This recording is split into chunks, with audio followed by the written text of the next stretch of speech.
Bonjour les amis, bienvenue dans Totalement Fibré, c'est le dernier Totalement Fibré de la saison et du coup on va faire quelque chose de spécial avec Lucas. Bonjour Lucas. Bonjour Olivier. Alors ne nous dis pas de quoi tu vas parler. Bah non, effectivement on va pas... Ouais, c'est la surprise. On va pas vendre. On a aussi avec nous Max, bonjour Max. Salut Olivier. Et bonjour Dimitri. Bonjour Olivier. Alors pourquoi c'est spécial aujourd'hui? Parce que c'est la fin de l'année et qu'est-ce qu'on a à la fin de l'année scolaire? Le bulletin de notes. Et ben donc on va vous proposer le bulletin de notes de Free. C'est parti. Voilà, donc il y a eu pas mal de nouveautés chez Free cette année. On va faire le tour ensemble et on a tous nos petites ardoises. Et on va marquer une note et on va vous expliquer pourquoi on a mis cette note-là. On commence tout de suite avec la plus grosse nouveauté de l'année qui a été lancée il y a à peu près un an. C'est la Freebox Pop.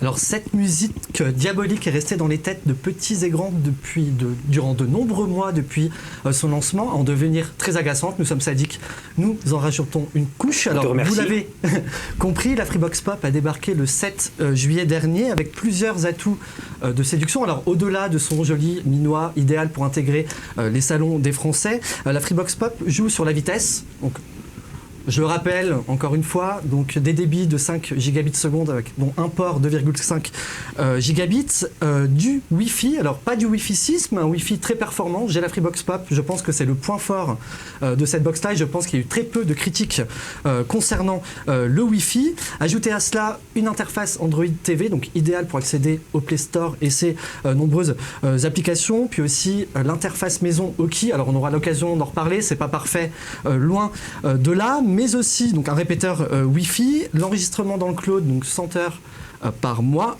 et aussi Free Ligue 1 Uber Eats, c'est cerise sur le gâteau, la possibilité de souscrire au forfait illimité 4G, 5G de Free à 9,99 € par mois, donc au lieu de 15,99 pour les autres abonnés Freebox. Alors le prix de la Freebox Pop, 29,99 la première année, puis 39,99, n'a pas fait fuir les foules, bien au contraire, puisque 6 mois après son lancement, pas moins de 1 million de Freebox Pop ont été écoulés. Nous n'avons pas les chiffres actuellement, mais Free l'assure, durant donc le 3e, 4e, premier trimestre 2021, ces excellentes performances commerciales sur la fibre ont été tirées par la Freebox Pop, mais aussi par la Delta Pop.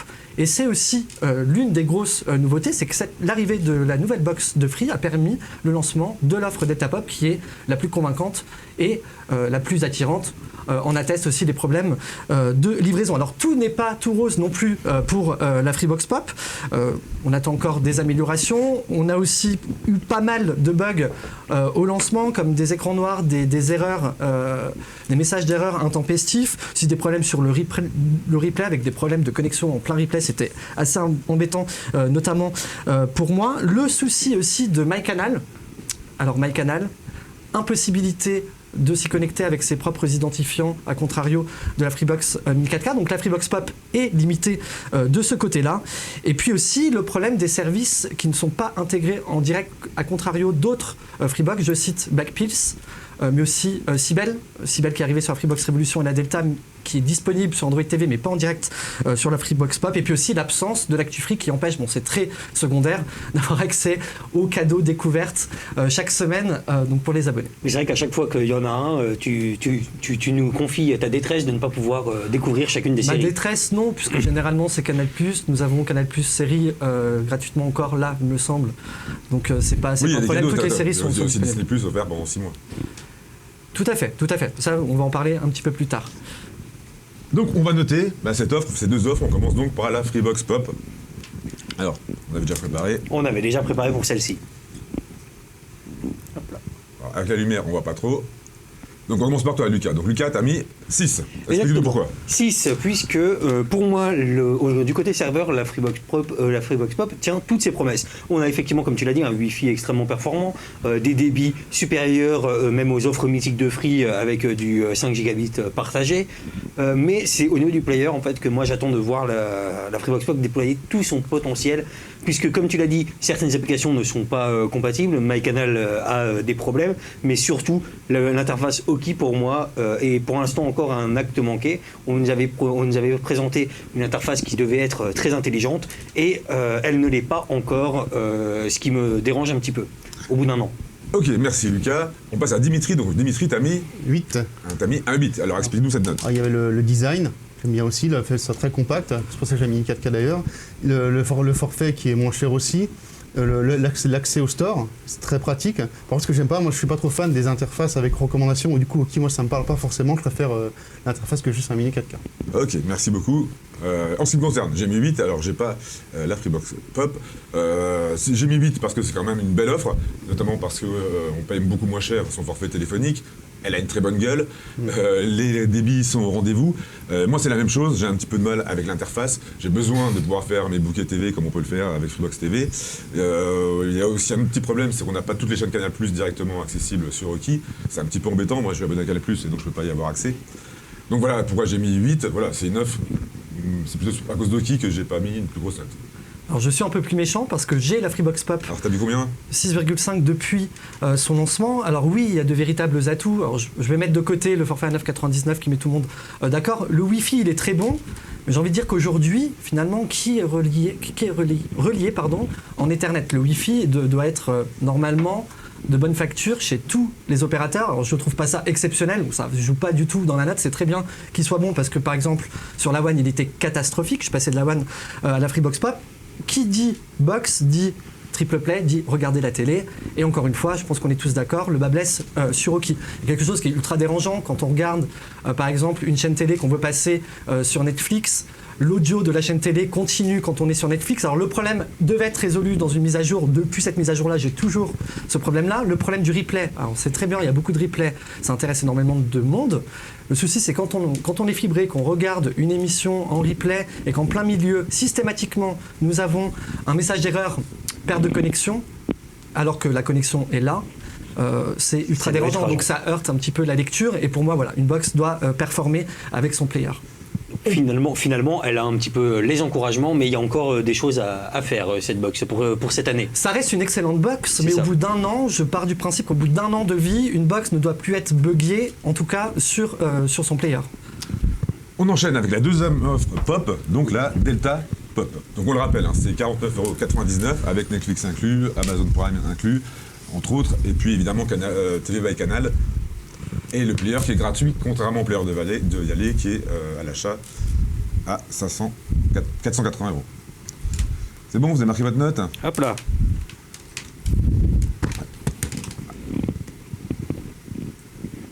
Moi, elle ne se lise pas bien. Alors toi, c'est 7,5. Alors dis-nous pourquoi. Alors 7,5 parce que, effectivement, là, on a véritablement une offre avec un serveur extrêmement performant. On a toujours le même problème avec Oki, avec Oki. Pour moi, mais en revanche, il y a quand même cet énorme avantage d'avoir tout d'inclus, enfin quasiment tout d'inclus. J'ai envie de dire, moi pour moi, les deux choses à avoir, c'est Prime et Netflix. La Freebox Delta les propose tous les deux. Donc véritablement, si Oki tient ses promesses dans un an, la note évoluera très facilement vers un 10. Ok, merci beaucoup Lucas. Dimitri, tu as mis combien ? J'ai mis un 9, il y avait un 8, là c'est le serveur ultra performant qui vraiment pour moi fait beaucoup grimper la note de 1. Voilà. Donc qu'est-ce qu'il y a de plus ce serveur ? Mais il est très rapide déjà pour commencer, il y a tous les services qui vont avec aussi. Les 10 gigabits seconde font rêver, c'est sûr. Il y a l'agrégation aussi pour ceux qui sont avec DSL. Et les services domotiques aussi. Voilà, ça fait un paquet. Alors moi j'ai mis 9 également. Donc pour moi c'est de toutes les offres de box qui existent sur le marché, que ce soit chez Free ou ailleurs, pour moi c'est la meilleure offre. Évidemment parce que tout est inclus, si on devait tout acheter séparément ça reviendrait beaucoup plus cher. J'ai mis 9, j'ai pas mis 10 parce que c'est toujours le même problème, il y a Oki dessus et moi c'est pas l'interface qui me correspond le mieux. Donc, chez moi j'ai une Devialet et je préfère garder ma Devialet. Voilà tout simplement. Max, à toi. 7.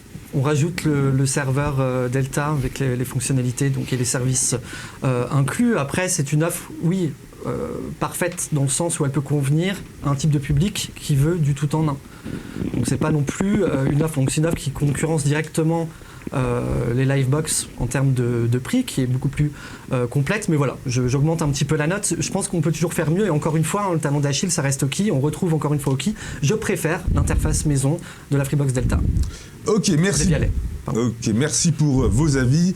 On enchaîne sur la deuxième grosse nouveauté de l'année, c'est bien sûr le lancement de la 5G. c'est Lucas qui va nous en parler. Exactement, le lancement de la 5G, comment ça s'est passé? Alors, on va voir ça tout de suite. Donc, le 1er octobre 2020, Free a obtenu 70 MHz dans la bande 3,5 GHz qui sera utilisée pour le déploiement de la 5G, notamment autonome. Le 4 novembre suivant, l'ARCEP a acté le positionnement de chaque opérateur sur les bandes de fréquences allouées. Le 20 novembre, SFR a été le premier effectivement à lancer la 5G, mais seulement à Nice. De son côté, Bouygues, le 1er décembre, l'a lancé. Orange l'a fait le 3 décembre. Ces trois opérateurs-là, pour rappel, ils ont tous proposé des tarifs et des forfaits dédiés à la 5G. Et puis, le 14 décembre, Free frappe très très fort avec notamment un teaser plutôt marrant qu'on va vous montrer tout de suite. Complot, manipulation, mensonge, toute la vérité sur la 5G.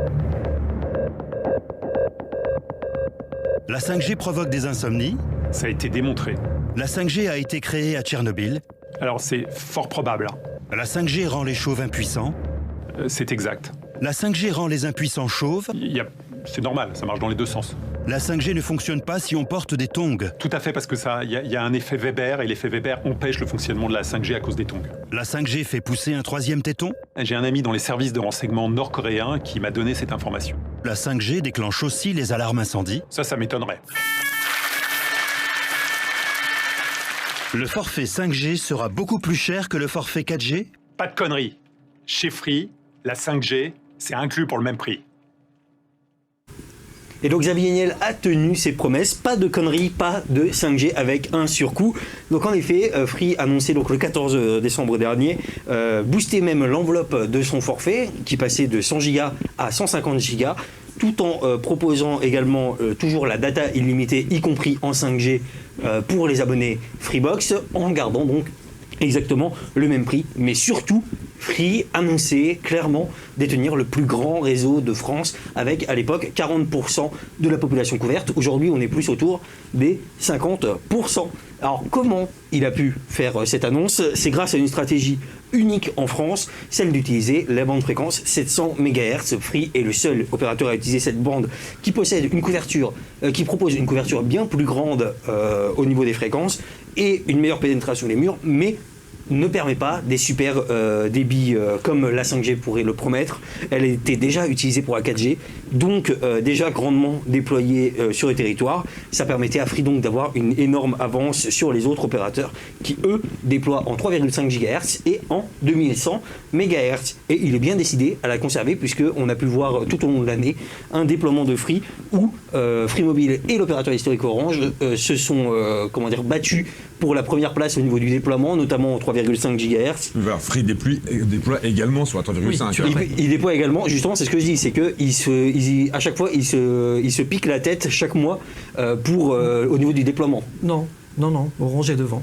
Non, il est devant, mais au niveau du nombre de sites déployés, on a souvent Free qui est lui aussi en avance. Free déploie sur la 3,5 et sur la 700, donc Free est largement devant. En termes de sites, mais moi je parle en termes de sites 3,5 GHz. Orange est toujours devant. Oui. Ah non, en ce moment oui, mais à chaque fois Free essaye de combler l'écart. Non mais oui, il ne s'échange pas, c'est pas Free qui passe devant, c'est Orange qui est tout le temps devant, Free qui suit. Et qui essaie de creuser l'écart. Après, quand il réduit l'écart, c'est de 15, 20, 30 sites. C'est toujours ça, au moins il tient le rythme. Il est clair, c'est Orange premier, c'est sûr. Free deuxième et les deux autres derrière. Et d'ailleurs, pour rappel, aujourd'hui, au total, au 1er juillet, Free possède donc 10 250 sites 5G techniquement opérationnels d'après la NFR, dont 1303 sites 3,5 GHz. Donc un déploiement assez rapide par rapport à notamment d'autres opérateurs. Ok, nickel, merci Lucas. Donc on va noter aussi bien les forfaits que le réseau lui-même. Yep.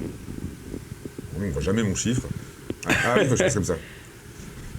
Lucas, continue à parler. Bon, moi j'ai mis 5, je suis peut-être un petit peu sévère, mais je suis sévère aussi pour une critique qui s'adresse à tous les opérateurs. Certes, Free propose les meilleures offres sur le marché, il n'y a aucun souci, c'est pour ça d'ailleurs qu'il n'est pas en dessous de la moyenne. En revanche, il y a toujours cette erreur de la part des opérateurs de ne pas assez communiquer sur les débits maximum atteints, et notamment Free est l'un de ceux qui communiquent le moins. C'est-à-dire que typiquement, on ne sait pas encore jusqu'à quel débit on peut espérer de la part de la 700 MHz. On ne sait pas quel débit on peut espérer de la 3,5 GHz. On a des tests de débit qui le montrent, mais on a très peu de communication là-dessus. Free au niveau du déploiement est certes irréprochable, mais en revanche, c'est plus au niveau de la 5G en général que je trouve que les opérateurs devraient être beaucoup plus transparents. Alors, j'ai mis 7,5, je trouve que ton 5 est très sévère par rapport à ton allocution. 7,5, pourquoi? Alors tu l'as dit tout à l'heure, les 3 autres opérateurs ont lancé la 5G en augmentant leur tarif sur leur forfait de 5 € par rapport à la 4G, avec un déploiement qui commence à peine en vrai. Donc pourquoi monétiser tout de suite, sachant que en plus ces 3 opérateurs ont décidé de déployer donc la 5G 3,5 GHz dans les grandes villes. Free a fait le choix d'un déploiement un peu plus disparate, même dans les zones rurales, en mélangeant 700 et 3,5 sans surcoût. Je pense que là, aujourd'hui, la 5G n'a pas d'usage. On est sur un cœur de réseau 4G, pourquoi la monétiser? Donc je trouve que Free reste quand même ultra raisonnable, voire reste dans son ADN de base, c'est-à-dire pourquoi surfacturer quelque chose en fait où il n'y a pas encore d'usage. Alors oui, il faut désaturer les réseaux 4G, donc pas de souci. Ensuite, la stratégie, je la trouve bonne. C'est bien aussi pour ça que beaucoup de personnes ont tiré à boulet rouge, notamment les opérateurs, les 3 autres opérateurs sur Free, puisque la bande 700 MHz permet quand même une couverture beaucoup plus large. Après, il ne faut pas croire que la 5G est forcément en 700 MHz, elle peut cumuler donc la 3,5 plus les fréquences 4G. Alors moi je mets 7,5 et pas plus parce que effectivement tu as raison, en termes de débit je pense que Free est quand même inférieur. Alors, ce manque de communication là je pense n'est pas le fruit du hasard. Free pour la première fois, enfin en tout cas d'après des premiers tests de débit a dépassé le gigabit très récemment, mais ce n'était pas sur la seule fréquence 3,5 GHz, c'était en combinant donc des fréquences 4G en MIMO. Donc c'est-à-dire que tous les sites ne sont pas équipés en MIMO, tous les terminaux ne sont pas compatibles MIMO 4.4, donc à contrario d'Orange qui lui a de bons débits, vraiment il faut être placé comme tous les autres opérateurs devant une antenne, ne pas bouger, dépasse le gigabit et SFR aussi. Notamment pour le gigabit dépassé, en plus c'était même pas un débit moyen sur le speed test, ça a été un pic atteint. Donc c'est d'autant plus un petit peu décevant pour l'instant. Alors, l'intérêt, vous parlez de débit, l'intérêt de la 5G c'est surtout la latence. Pour le moment, c'est pas le cas, on ne le voit pas encore tant que le cœur de réseau n'est pas en 5G, mais ce sera la latence, et même sur les fréquences 700 MHz, on aura une latence très faible sur la 5G. Ce sera le gros avantage, pour l'instant, effectivement, on n'en bénéficie pas. Donc moi j'ai mis 9, parce que pour moi, c'est le meilleur forfait qui existe, le meilleur forfait 5G, c'est le forfait illimité, il n'y a pas d'équivalence, le prix n'a pas bougé, et le réseau, pour le moment, c'est le plus grand, évidemment, parce que, je ne vais pas mettre 10 puisque le réseau est encore petit, mais en tout cas, c'est le meilleur forfait et c'est le plus grand réseau. Alors, il y a un forfait équivalent en illimité 5G. C'est dommage, il coûte 90 € par mois et c'est Orange, mais il y a un forfait équivalent. Juste tellement plus cher. Et SFR aussi. SFR aussi fait de l'illimité, j'avais oublié. On est très loin des 15,99, c'est clair. Voire des 9,99. Des 9,99 pour la Freebox Pop, c'est vrai que c'est fou. Moi j'ai mis 8, c'est effectivement le prix n'a pas bougé, mettre sans surcoût c'est vraiment bien, c'est ça qu'on ne se fait pas enfler, ça y est, une nouvelle technologie, on va se faire vider les poches. Free a choisi de ne pas aller que sur les débits, d'aller aussi sur la couverture, ça c'est pas mal non plus.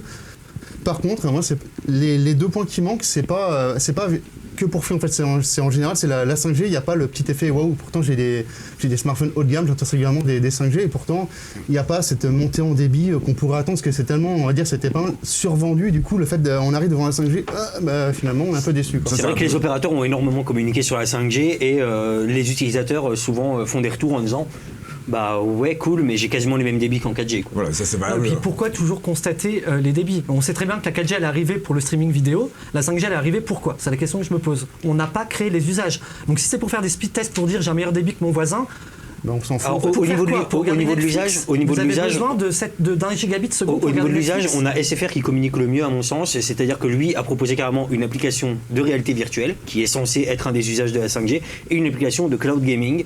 Là-dessus, au moins, on a 2 usages pour les utilisateurs qui me paraît assez clair. Au niveau de la communication, SFR a communiqué 2 ans avant. Ah oui, non, bien sûr. Non, mais je ne dis pas qu'SFR se débrouille mieux. Je dis juste qu'au niveau de la communication, des usages possibles de la 5G pour les utilisateurs, pour l'instant, c'est SFR qui s'en sort le mieux. Bouygues, ensuite, en proposant Playo. Mais là, à l'heure d'aujourd'hui, on sait que la 5G, même en 2023, sur un cœur de réseau 5G, ce sera une évolution pour le grand public de la 4G et ce sera certainement une révolution pour l'industrie. Nous ne sommes pas concernés. Donc à eux aux startups de créer les usages pour le grand public. Oui, tu parles de réalité virtuelle, mais je pense qu'il y a plein d'autres choses à inventer et pour l'instant, Évidemment. on nous vend une 5G sans usage. C'est bon? Eh ben, on enchaîne tout de suite. Vous savez, c'est pas les seules nouveautés de cette année. On en fait de plus grosses. Il y en a plein d'autres. Et on va détailler ça. Ce sont les autres matières. On va détailler ça avec Dimitri après le jingle. Dis-nous tout, Dimitri. Alors, commencer par l'eSIM. Alors, ça a été lancé en décembre 2020. Par contre, c'est uniquement pour les nouveaux abonnés. C'est ce qui permet en gros de gérer la carte SIM de manière dématérialisée depuis le téléphone, sans les cartes SIM physiques. Ça coûte 10 €, pareil qu'une carte SIM classique. Donc, on va voir ce que vous en pensez. Alors, on note. Oh, à chaque fois, je me plante. Expliquez-moi. Alors, J'ai mis donc tu as mis 4. Lucas. Ouais, t'as très mal 4. 4, oui, bon, voilà, j'ai vu que tu avais un peu de mal. Mais 4 parce que Free a pris largement son temps et surtout, il y a un gros problème, c'est qu'elle n'est pas accessible à tous. Quand tous les opérateurs en proposent, certains proposent même la possibilité de le faire sur des montres connectées. Et pour moi, ça, c'est un énorme manque de la part de l'opérateur de Xavier Niel. Moi, j'ai mis 5 Dimitri. parce que l'opérateur a aussi pris son temps. Après, il y a le fait qu'il y ait le même coût, alors qu'il y a une partie logistique en moins. Donc, pour moi, c'est pas justifié les 10 €. Ok. Moi, j'ai mis 6.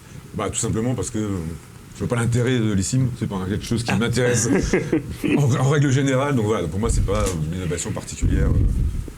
Et enfin moi, 5, tout simplement parce que les autres opérateurs l'ont déjà lancé. Free nous a fait des promesses, ne les a pas tenues. On attendait l'eSIM à la rentrée de septembre, voire jusqu'à la fin de l'année. Nous avons été patients pour au final que ce soit destiné qu'aux nouveaux abonnés. Je vois pas quelle est la différence en fait entre les anciens et les nouveaux. Il faudra peut-être me l'expliquer, que Free nous réponde à cette question-là. Oui, par contre, il y a un usage de l'eSIM. Elle peut servir à énormément de choses et je pense qu'il y a beaucoup d'abonnés actuels. On va pas dire le nombre d'abonnés 4G de Free, il y en a quand même beaucoup. Il y en a eu plus de 8 millions. Voilà. Je pense qu'il y a quand même une partie de ces abonnés-là qui aimeraient avoir l'eSIM. Donc petit appel à Free. Surtout que les À smartphones... la rentrée, carnet de vacances. Exactement, surtout que les smartphones eSIM se démocratisent de plus en plus. Alors, Il y a même une section sur la boutique pour les mais voilà. Ok, on enchaîne Dimitri avec l'autre prochaine nouveauté. Voilà, l'interface Oki, donc l'interface du player Freebox Pop, du coup, elle a été promise à de nouveaux supports. En mars 2021, elle est arrivée sur les téléviseurs Samsung de 2018, 2019, 2020, 2021, avec Tizen 4.0. Ça peut être pratique, on peut avoir par exemple le téléviseur connecté sur Oki dans le salon, le player sur un téléviseur classique dans la chambre. Savoir ce que vous en pensez. Alors, on monte nos notes. Ah, c'est toi le plus sévère, Olivier. C'est moi le plus sévère. Eh oui. Alors, c'est moi le plus sévère parce que je suis pas fan de l'interface en elle-même. Alors, j'aurais pu mettre 0 ou 1, mais effectivement, la possibilité d'avoir, sans payer un multi-TV, la possibilité de l'avoir sur un autre téléviseur, pour les abonnés Delta et pour les abonnés Pop, c'est un vrai avantage. Ça nous évite d'avoir un multi-TV et on espère peut-être prochainement disponible sur d'autres devices, peut-être sur téléphone ou des choses comme ça. Donc voilà, pour moi c'est l'avantage. Après, moi je suis pas fan des recommandations, des choses comme ça. Je préfère un bouquet télé classique. Max. Alors 8, puisque c'est la première fois qu'une interface de Free sort d'une Freebox. Oui. Donc c'est un premier pas en avant, j'en attends un peu plus, j'attends une application mobile par exemple, et puis c'est top aussi parce que c'est pour les abonnés Freebox Delta la possibilité d'avoir accès à Oki sur un second téléviseur, à condition d'avoir le téléviseur adéquat. Pour moi, c'était 7, donc un petit peu moins que Max, mais à peu près pour les mêmes raisons. Moi, ce que j'aime beaucoup, c'est voir l'avenir un petit peu des télécoms là-dedans. Pour moi, comme SFR et Bouygues l'ont lancé, des offres qui permettent notamment d'utiliser juste une application pour l'interface TV me paraissent très intéressantes. Je suis quelqu'un qui n'a pas forcément envie d'avoir un player chez soi, et la voir s'étendre un petit peu en dehors des box, cette interface, qui malgré tout doit encore tenir ses promesses, m'intéresse grandement. Ok, et enfin Dimitri. Pareil, du coup j'ai mis 6. Alors par rapport à l'ouverture hors de l'écosystème Free, c'est plutôt pas mal. Par contre, du coup, l'interface Oki, je suis pas très fan, donc ça me parle pas forcément. Ok, on enchaîne sur le suivant, parce encore toi. Oui, Dimitri, alors on la reste dans les parole. contenus avec Canal+ Series, un joli petit cadeau en décembre 2020, donc juste avant Noël. Tout le catalogue offert pendant 12 mois aux abonnés Freebox Pop, Delta Pop et Devialet. Alors, on note. Et oui, le temps qu'on note, et puis que ça soit lisible aussi. Sur lisible, c'est bon, vous avez tout noté. Allez, c'est parti. Ah, il y en a qu'on copié. Ouais, ça va, Lucas, t'as Pourtant, c'est pas le voisin. Oh bah bien sûr. Alors vas-y, commence, Lucas. 10 tout simplement parce qu'un cadeau ça se refuse pas. Puis Canal Plus Series, moi je dois avouer qu'il y a pas mal de séries qui me plaisent beaucoup dessus, notamment depuis que le catalogue Stars Play a été intégré. Moi ça me botte énormément. Je suis un grand fanat de la des plateformes SVOD et des séries. Donc pour moi, offrir pendant un an un service SVOD et en plus qu'il soit disponible sur ma télé, c'est carton plein. Max, alors pourquoi t'as mis 7? On t'offre un cadeau, t'as tombé 7. Eh ben, c'est pas un cadeau pour tout le monde. Voilà. Il fallait suivre l'actualité des télécoms cette année, les amis. Le souci, c'est encore une fois sur la Freebox Pop, c'est qu'entre TV by Canal et Canal Plus Série, il fallait choisir, on peut pas avoir les deux en même temps. Donc nous avons eu droit à des abonnés Freebox Pop qui ont activé leur fameux cadeau Canal Plus Série sur leur espace abonné, qui n'avaient plus accès à MyCanal. Ce qui est terrible, c'est d'activer un cadeau pour finalement ne plus avoir accès à un service payant. Voilà. C'est frustrant. Alors moi j'ai mis 10, parce qu'effectivement c'est un joli cadeau. Pour ceux qui ont Canal+, qui ont déjà Canal+, ça sert pas à grand chose parce que la plupart des contenus on les a déjà, et puis surtout on peut pas bénéficier de ce cadeau-là.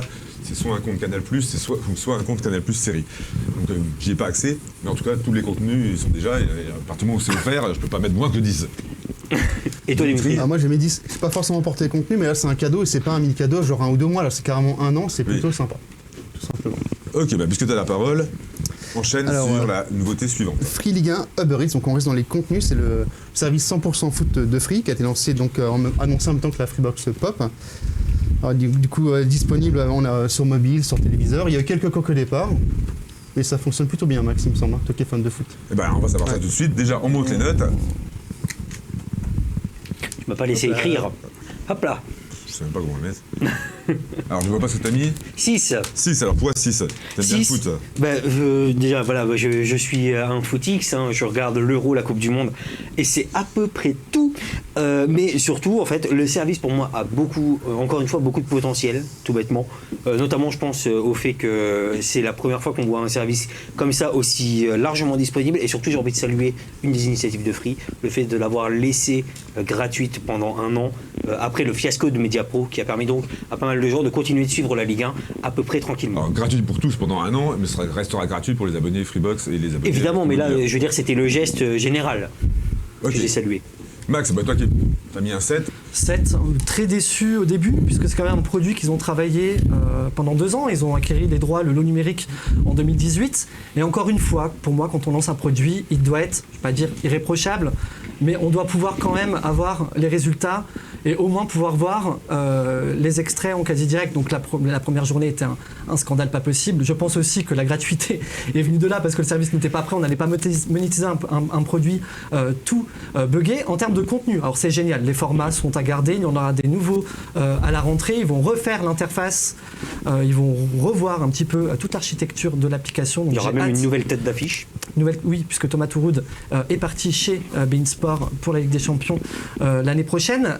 Alors, on se souvient de la conférence de lancement de la Freebox Pop avec Xavier Niel qui nous parlait de cette fameuse notification, ces alertes sur la Freebox, puisqu'ils nous ont vendu Free Ligue 1 Uber Eats avec la Freebox Pop. On en revient encore une fois à la Freebox Pop, je suis désolé. Mais écoutez, les notifications sont arrivées en 2021. Et encore, c'est pas au point, puisque quand on suit par exemple une équipe, mais on ne suit pas le match, quand on relance son player, on reçoit toutes les notifications du match de la veille. Donc il faut arrêter. Donc il faut travailler ça absolument, puisque je pense que l'application, l'initiative est très bonne, mais voilà, il faut que ce soit encore plus professionnel. Ouais, donc des problèmes techniques, par contre, par rapport au contenu, ça te convient. Les contenus, c'est irréprochable. Ils ont trouvé quelque chose, les retours sont très très bons. Mais même moi qui suis pas fan de foot, ça m'arrive de regarder certains, notamment des émissions sur le freestyle, alors que je suis pas fan de foot. Donc, il y a toujours ce ton là un petit peu déjanté, décomplexé, un petit peu que j'aime léger. beaucoup. C'est ça. Et ils apportent vraiment quelque chose dans, pas dire l'information footballistique, mais aussi dans tout ce qui est culture du foot en C'est règle ça. générale. Donc voilà, à conserver quand même. Ils iront jusqu'au bout, je pense, de l'expérience, mais pas de problème technique à la rentrée, s'il vous plaît. Ok. Moi j'ai mis 7. Alors, c'est difficile pour moi de juger parce que c'est pas du tout fait pour moi. Je suis pas un fan de foot, encore moins de la Ligue 1. Mais la présentation est sympa, effectivement, les notifications, c'est nouveau, ça n'existait pas auparavant, donc c'est vraiment des choses intéressantes qui ont été lancées. Après, sur les contenus, j'aurais du mal à juger, donc c'est pour ça que j'ai mis 7, mais l'application me semble intéressante et innovante en tout cas. Là, pareil, du coup, c'est le côté innovant, le côté, c'est le côté 8, le côté innovant, le fait de s'aventurer sur un terrain qui n'est pas forcément le sien, le fait d'offrir ça, et puis par contre, du coup, c'est vrai, c'est des couacs techniques dès le départ. Enfin, moi, je ne les ai pas forcément tous connus parce que je ne suis pas très porté foot, mais je vois déjà mon voisin qui est pas. qui a les dents. Mais bon, voilà, ça méritait pas 10 en tout cas. Ok, d'accord. On enchaîne avec. T'en as encore sous la main? Ah oui, j'ai encore quelques-uns. Alors, vas-y. Alors, par exemple, la nouvelle identité visuelle, qu'on a pu voir aussi bien au niveau de l'espace Free Mobile, les emails d'information qui sont beaucoup plus clairs, la rubrique assistance, il n'y a pas longtemps aussi, Freebox aussi, il n'y a pas longtemps, qui est plus moderne. Donc, Free a quand même fait un effort de rajeunir ses outils en ligne. Alors, on note et on montre. Lucas, donc, tu as mis 10. Ah oui, non, moi 10, enfin. J'en avais marre du site d'assistance complètement vieillot, j'en avais marre de la Freebox OS qui avait l'air de sortir tout droit des années 2010. Enfin, Free a décidé un petit peu de faire une refonte graphique. Je sais bien que c'était pas sa priorité, mais pour moi, c'est un véritable coup de frais qui doit regarder très souvent chacune des pages, avoir des vrais designs un peu plus modernes. Ça fait quand même bien plaisir. Ok, merci. Dimitri, t'as mis combien? 10 pareil. 10 également? Ouais, pourtant j'adorais à la base l'interface mobile, c'était vraiment clair, on trouvait tout, mais là, du coup, le petit coup de frais, c'est vrai que ça fait du bien. Moi, j'ai connu depuis le départ, là, du coup, j'ai vraiment apprécié. Ok, moi j'ai mis 9. Effectivement, je trouve ça beaucoup plus frais, beaucoup plus actuel. Après, le problème, c'est que ça n'arrive qu'une fois tous les 10 ans. C'est vrai. Donc je me suis peut-être laissé emporter, moi. La prochaine interface, on l'aura certainement dans longtemps, mais effectivement, voilà, c'est une réussite, et donc il faut le signaler. Max. 9,5, un peu par rapport à tout ce qui a été dit précédemment. Il fallait attendre le lancement de la Freebox Pop pour avoir une belle identité, s'en inspirer pour revoir toute la charte graphique de tous les supports de Free. Et ça va même jusqu'à l'application Assistance Free qui a été délaissée pendant 5 ans. Ils nous remettent les mêmes icônes de la nouvelle identité. Donc c'est très bien. Je trouve ça un peu tard parce que oui, ça faisait un petit peu, même pas 2010. Enfin, le site Free Mobile, l'espace abonné Free Mobile, oh oui. On était has-been de chez has-been. Mais au moins le changement est visible, quoi. Ah bah là, clairement. Mais c'est vrai que ça a débuté avec l'identité graphique de la pop, où il y avait une vraie identité graphique, et Free a voulu aussi développer ça sur le reste. Surfer là-dessus. J'espère qu'ils n'ont pas eu l'idée en se disant on a quelque chose. J'espère que c'était un peu réfléchi avec avant. La Freebox Pop, donc on va en mettre un peu partout. C'est bon? C'est bon. Dimitri. Alors encore deux, donc la partie internationale, donc il y a le rachat de Play en novembre 2020. Donc, ça permettait d'atteindre 42 millions d'abonnés, donc le 6e opérateur en Europe. Il y a aussi le lancement qui est prévu, c'est pas encore le cas, mais avant l'été 2021, du coup c'était les offres fixes de Freebox Italia, enfin d'Italia étaient attendues. Ok, on note ça. Est-ce que c'est intéressant, est-ce que c'est pas intéressant? C'est bon? Hop là. Alors Lucas, t'as mis 8, explique-nous pourquoi, c'est intéressant. Alors, j'ai mis 8 parce que pour moi c'est effectivement très intéressant pour les abonnés qui vivent tout bêtement dans ces pays. En revanche, forcément pour moi ça ne va pas percuter énormément. J'apprécie énormément le fait que Iliad simplement va pouvoir s'imposer comme un acteur majeur de l'international. C'est un premier pas super intéressant, je trouve. Ok, toi Max, t'as l'air super convaincu. 10, un acteur majeur, je dirais pas ça, c'est le 6e groupe européen. C'est bien puisqu'il faut s'expandre, il faut avoir des relais de croissance. On l'a vu en Italie, ça cartonne. On va le voir avec Play en Pologne, même si c'est déjà le numéro 1 sur le mobile, on va le voir sur le fixe. Et c'est surtout, ce qui m'intéresse, c'est la sortie de nos frontières de la Freebox. Donc en Italie et en Pologne, donc j'ai hâte de voir, et je pense que c'est peut-être une première qu'une box fait maison par un opérateur puisse être lancée à l'étranger. On va peut-être parler de Canal+, mais en tout cas de opérateurs télécom en France. Je pense pas que la Livebox 5 était inspirée d'une box lancée d'une box Android développée par d'autres fabricants en Espagne. Et voilà, donc j'espère aussi que Free par la suite, en tout cas Iliad, va pouvoir aussi s'exporter, peut-être en reprenant la partie de NJJ de R en Irlande. Il y a une possibilité, il y a une option en 2024. Donc voilà, donc Free Iliad à l'international, pourquoi pas. Attention à ne pas non plus tomber de trop haut. Alors moi j'ai mis 9 parce que justement c'est un intérêt de se développer à l'international et surtout de développer ces Freebox à l'international, puisque plus on en vend et plus on a de chances que Free s'occupe des mises à jour. Par exemple sur le store, c'est pas le cas pour la Freebox Pop, mais quand il y a un store d'application, évidemment, si on se confine à la France, il y en aura très peu. Si on va sur le reste de l'Europe, il y aura beaucoup plus de choix, il y a plus de chances d'avoir d'autres applications. Donc effectivement peut-être même les offres sont moins chères, puisque plus on fabrique de Freebox, et évidemment, moins ça coûte cher. Donc il y a peut-être un intérêt, même pour les abonnés français, que Free s'exporte à l'international. Bah, typiquement, le choix de la Freebox Pop serait pas anodin hein, pour le coup. Du coup, on n'a vraiment pas à gérer les applications, c'est Google qui s'en charge. C'est quand même plutôt. Alors on sait qu'il y a la Freebox Pop, il y aurait peut-être On peut imaginer la Freebox Pop ou la Delta Pop. C'est vrai. À condition, il y a eu un débat en Italie sur du 5-10 gigabits. S'il y a du 10 gigabits, pourquoi pas la Delta Pop 5 gigabits. Il pourrait peut-être y avoir deux offres, une offre très haut de gamme, et puis une offre d'entrée de gamme avec la. Il faudrait analyser beaucoup plus précisément le marché italien pour voir un petit peu si ça pourrait fonctionner, mais ça peut être intéressant. Il y a une grosse place à prendre sur le marché du fixe en Italie. Oui, ils sont assez en retard par rapport à nous. Oui, il va y avoir un réseau unique fibre optique qui va être lancé sur lequel donc Free n'aura pas de réseau propre propriétaire. Dimitri, enfin. International, on voit que Free a quand même a secoué un peu le marché du fixe et le marché du mobile, donc ça fait du bien de voir du coup ce que d'autres marchés, pas laisser s'installer le monopole. Ça permet aussi, comme tu le dis, d'essayer d'avoir différents marchés, de pouvoir essayer différentes choses, que ce soit pour les mises à jour, que ce soit peut-être d'essayer d'autres innovations qui ont peut-être arrivé chez nous, pourquoi ça peut marcher dans les deux sens aussi. Et ça fait toujours bon de voir rayonner une entreprise française à l'international. Voilà, on est un petit peu chauvin. Cocorico. Voilà.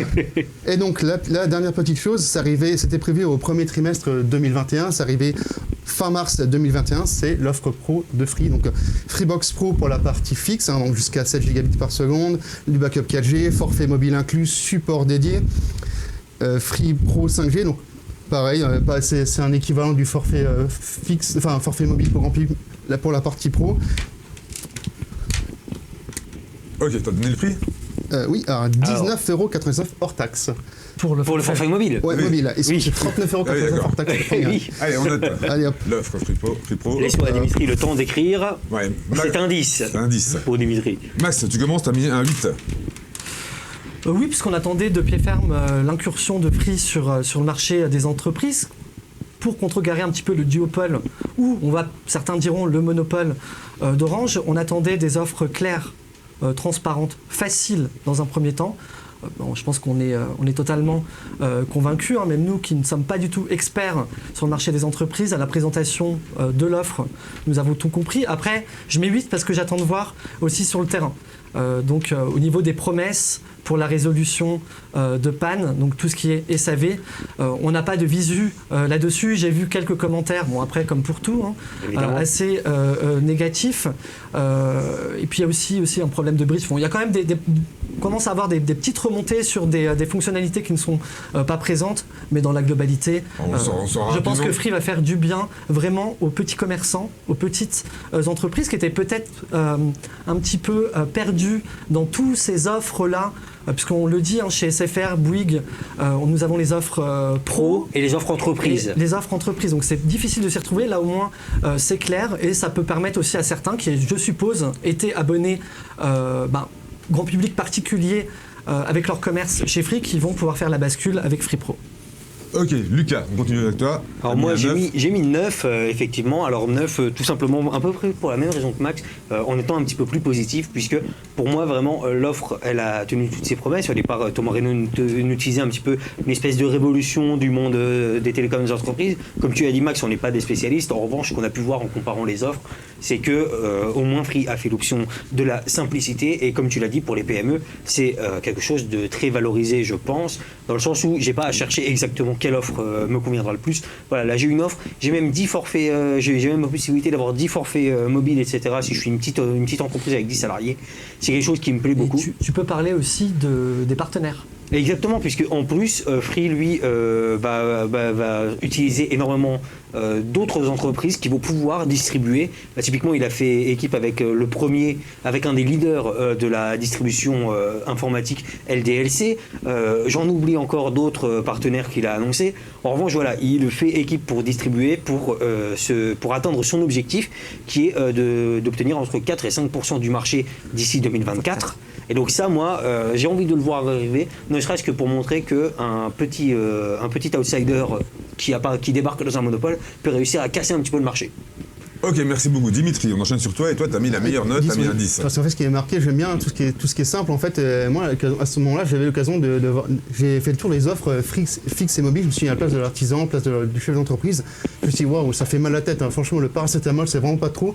Et là, avoir la simplicité qu'on avait déjà dans l'offre grand public, ça faisait vraiment du bien, au-delà des prix, en fait. C'est pour ça que j'ai mis 10. Ok, moi j'ai mis 10 aussi parce qu'au niveau du prix, il n'y a pas photo par rapport aux offres existantes. Effectivement, il y a plein de petits commerces qui payent une fortune chez les opérateurs historiques, enfin, notamment Orange et SFR, et qui vont pouvoir payer beaucoup moins cher. Et en plus, il y a plein d'innovations dedans, comme l'autodiagnostic, comme le backup intégré, par exemple, hein, ou l'assistance rapide. Et par rapport au prix, c'est vrai que c'est extrêmement intéressant par rapport à ce qui existait. forfait inclus C'est un vrai coup de pied dans la fourmilière. On pourra vous en dire plus à la rentrée, puisqu'on va avoir une Freebox Pro. On pourra vous donner des tutos et vous montrer les performances de cette dernière et tester un petit peu tout ça. Il reste encore à faire ses preuves, comme l'a dit Max, mais notamment sur l'assistance, puisque c'est quand même un point très important des opérateurs pro. J'espère qu'à un moment, Free nous proposera une petite enquête de satisfaction. Alors, ils ont une équipe dédiée. Imaginez-vous une entreprise privée de connexion pendant 8 heures. Voilà, ce serait l'enfer absolu. Donc j'espère que l'assistance est aussi efficace qu'il le promet. Normalement, ça ne peut pas arriver, puisqu'effectivement, il y a un backup 4G. Si jamais la ligne Free ne fonctionne pas, ça bascule automatiquement sur la 4G. Et donc l'entreprise. Bien sûr, mais si tu passes de fibre à 4G, c'est quand même assez handicapant. D'accord, mais c'est quasiment impossible. C'est ça qu'on veut dire. Quand il y a une coupure de fibre optique, généralement le réseau mobile est impacté, donc pas de fibre, pas 4G. Ah, donc, on espère voir un petit peu des retours sur l'assistance avant la fin de l'année, ce serait très cool. En tout cas, on va vous en donner puisqu'on va l'avoir cette offre. Merci beaucoup. C'est la dernière, Dimitri ? Oui, c'est bon. Alors, on a vu tout ce qui a été lancé cette année. Et il y a d'autres choses qui ont été annoncées par Free qui ne sont toujours pas arrivées. Ça va être ces devoirs de vacances. On appelle ça les cahiers de vacances. Alors, comme les élèves, vous avez eu ça quand vous étiez jeunes, les cahiers de vacances. Ah oui. Donc, Free a un gros cahier de vacances. On ne sait pas s'il sera fait pendant les vacances ou un petit peu plus tard. S'il est comme moi, ce ne sera pas fait. Et Dimitri, tu vas nous lister tout ce que Free a annoncé. La VOLTE. Elle n'est pas encore pour le grand public, par contre, Free. Alors, explique ce que c'est la VOLTE. C'est la voix, du coup, la voix haute définition via la 4G. D'accord. Et donc, du coup. Meilleure qualité d'écoute, moins de latence. Voilà. Et la possibilité de télécharger en même temps. Voilà, c'est ça qu'on bascule pas en 3G dès qu'on vient dans la voie. Et du coup, Free a confirmé, par contre, du coup, ça arriverait pour les offres pro en 2021. Donc on veut vraiment attendre ça, et je pense que beaucoup d'abonnés Free Mobile qui sont très adeptes des télécoms sont justement assez déçus. C'est pas sorti. On peut mettre une note quand même, je pense. On va mettre un 0 général, puisque la VOLTE était attendue. Alors ce sont les annonces de Xavier Niel, si je ne m'abuse, après le lancement de la 4G en roaming dans toutes les destinations, donc ça date. Nous sommes revenus à la charge en posant la question à Xavier Niel, et il nous a dit fin d'année 2020, puisque pour faire de la 5G, il nous faudra la VOLTE. Nous sommes au mois de juillet, toujours pas de VOLTE, donc elle devrait arriver cette année. Là, le retard est beaucoup trop conséquent pour qu'on puisse même mettre un 1. Non, là vraiment on est sur un 0 pointé. La VOLTE a été lancée il y a plusieurs années chez les autres opérateurs, 2017 chez Bouygues. Ouais. Là, le retard est vraiment inacceptable. Moi j'ai mis 5 parce que c'est pas essentiel pour moi. On continue, mais de toute façon on va mettre 0 à chaque fois puisque c'est pas sorti. Voilà. Continue. Free Mobile, donc dans les Caraïbes, le réseau est activé, mais pour l'instant il est uniquement accessible aux abonnés Free Mobile qui sont du coup de métropole, qui sont en itinérance. Les offres par contre ne sont pas encore lancées. Alors là, il y a un souci aussi, puisque l'ARCEP a mis en demeure Free Mobile sur le déploiement de son réseau dans les Caraïbes. Il devait atteindre un certain pourcentage en 2018, et en 2021, il n'avait toujours pas atteint ses objectifs de 2018. Donc 3 ans de retard à rattraper. Donc les offres arrivent, puisque comme tu l'as dit, les abonnés de métropole peuvent se connecter au réseau en Caraïbes, mais pas les locaux. Donc on espère vraiment un lancement à la rentrée, et puis une couverture qui répond aux objectifs avant la fin de l'année 2021. On devait partir en Guyane pour tester le réseau. Vous nous avez plombé nos vacances Free. Merci. Free. Alors, Dimitri, continue. La révolution mobile, pour l'instant, du coup, il n'y a pas trop de détails, donc pas grand-chose à se mettre sous la dent. Du coup, pour la note... On avait quand même une ambition d'adresser le marché notamment du subventionné. Pour l'instant, on l'a déjà dit plusieurs fois dans notre émission, on avait pas mal de débats où on disait qu'on avait l'impression que les ventes privées étaient un test pour certaines offres qui pourraient être proposées via la révolution mobile. C'est vrai qu'en attendant, on l'attend toujours. Ça fait depuis quand, Max ? Depuis le lancement de la Freebox Delta. Donc ça date. Depuis le Capital Market Day d'Iliad, où Xavier Niel a annoncé vouloir révolutionner et adresser le marché du fonctionnement du mobile quand la législation évoluera. La Cour de cassation a donné raison à Free. Le problème, c'est que les pouvoirs publics aujourd'hui ne suivent pas. Xavier Niel en a parlé devant la commission des affaires économiques de l'Assemblée nationale fin 2020. Thomas Reynaud est revenu à la charge pour les résultats du premier trimestre en annonçant l'arrivée prochaine d'offres à forte valeur ajoutée. Donc peut-être que c'est ça, peut-être que ce n'est pas ça. En tout cas, la révolution mobile annoncée par Xavier Niel en 2018, on l'attend toujours. Elle se fait bien attendre. Autre chose qu'on attend, Le répéteur Wi-Fi. Alors pour l'instant, c'est uniquement avec les offres Freebox Pop et Free Delta. Alors pour rappel, c'est inclus et ensuite les suivants sont dans la limite de 2 sont à 20 € l'unité. Mais pour l'instant, c'est pas sur la révolution. alors, ça a été annoncé par Free lors du lancement que ce soit disponible pour les autres box. C'est pas encore le cas pour l'instant. Ça va quand même bientôt faire 1 an que certains abonnés veulent peut-être pouvoir étendre leur couverture Wi-Fi. D'autant plus que les retours qu'on a eu du répéteur Wi-Fi étaient plutôt bons. J'imagine qu'il y en a pas mal qui en sont jaloux. Alors on rappelle, hein, le répéteur Wi-Fi devient nécessaire, en tout cas utile, dans un habitat de minimum 80 mètres carrés. C'est ça, à partir de 85 mètres carrés et 120 pour deux répéteurs. Mais on peut dans tous les imaginer cas, que si l'offre Pop fonctionne, peut-être qu'il n'y a pas suffisamment de stock pour pouvoir en proposer. À tous c'est les bien abonnés. possible. Et dernière chose, bon ça c'est un vieux dossier qu'on traîne depuis assez longtemps, alors, c'est le Dolby Atmos sur le player du coup Free Devialet. Voilà. Ça fait combien de jours Alors voilà, Bah, justement, il y a un compte Twitter, c'est Freebox Delta Devialet sur Atmos qui donne un décompte chaque jour. Du coup, là, on est à 938 jours. Donc, Ça fait quand même beaucoup. Free attendait au lancement de la Freebox Pop, Xavier nous l'avait annoncé, il y avait un problème logiciel ou de composants. C'est ça. Ah voilà, c'est pas eux qui développent Voilà. Ils font appel à un composant et le prestataire. logiciel, et le prestataire est en retard. Mais la véritable erreur de Free là-dessus, C'est l'annonce. ça a été de l'annoncer en fait. Ça a vraiment Dis été pas de ça, parce que l'annoncer. la prochaine fois, Xavier n'annoncera plus rien du tout. Ah ben je suis désolé, mais là vraiment quand tu annonces et qu'au bout Non, de 2 il ans a c'est dit toujours pas plus de fait. préannonce. Ah bah là. Mais il avait dit si tout se passe bien à la fin de l'été 2020. Oui. Et ben voilà, on y est. Bah, on y est 1 an plus tard. Nous C'est- aurons l'occasion de reposer la question à la convention Free qui se tiendra en septembre, je le place. Le 18 septembre. 18 septembre. On va reposer la question clairement. On va nous dire bientôt. Oui. On enchaîne. Bah, c'est tout, et c'est déjà pas mal. Ah, c'est terminé. Après, c'est les choses qu'on attend. Ah ben voilà, Voilà. alors, les choses qu'on attend mais qui n'ont pas été annoncées par Free. Voilà. Disney Plus, pour l'instant, c'est sur Pop et Mini 4K, mais pas sur Delta ni Révolution. Alors que Free a signé un contrat avec Canal+ pour pouvoir distribuer ce service. Voilà. Et puis, il y a une chose, là, c'est plutôt Max qui attend, je crois, en tant qu'abonné Freebox Pop. Oui, bon, c'est très, très accessoire. Hein. Ouais. Si, Bah, si- dis-le quand même. c'est le cas de le dire. Je m'attends au J'avais pire. cru comprendre que Free entrevoyait de lancer, alors soit des Freebox Pop de coloris différents, en tout cas pour le player, ou des coques. Un peu, un peu de fantaisie, quoi, voilà. Ah oui. Lionel n'avait pas forcément dit non quand on lui avait posé la question. Mais je pense que ça n'a pas du plus important pour le moment. Non, mais ça peut être toujours intéressant. Alors on y croit peut-être dans la saison 2021-2022 Moi, je pense des que- Freebox rouges et pense que roses. c'est tout en bas de la bien to-do des list, coques pour nos ouais. smartphones, pour Bah nos oui. iPhones, pourquoi Alors pas. si tu pour dis ça, un c'est Freebox parce que Pop. lors de la présentation, on a vu une vidéo dans laquelle on voyait des Freebox Pop avec des coloris roses. Alors oui, mais Xavier m'a dit que c'était un problème d'écran, que j'étais trop près de l'écran. Non, en tout cas, moi, je demande à Free, même carrément, si vous faites des Freebox avec des couleurs spécifiques, faites-nous-en une aux couleurs de totalement fibré. Ça serait trop cool. Voilà. Ok. C'est bon, c'est tout. C'est tout. Eh ben, si c'est tout. Comme je vous l'ai dit, c'est la dernière émission de la saison. On se retrouve pour Totalement Fibré à la rentrée, mais on part pas tous en vacances, rassurez-vous. Sur universfreebox.com, eh ben, tous les jours, vous aurez de l'actu pendant toutes les vacances. Et également sur la chaîne YouTube, on a préparé plein de vidéos et on en fera d'autres également durant l'été. Donc on va vous souhaiter de joyeuses vacances. On se retrouve le premier vendredi de septembre, ou peut-être le deuxième vendredi de septembre. On va plutôt. peut-être se laisser le temps de se Voilà, remettre des vacances. voilà, peut-être se laisser le temps de se remettre. Partez bien au soleil puisqu'on a le droit de partir maintenant. Donc on vous souhaite des bonnes vacances. Ciao.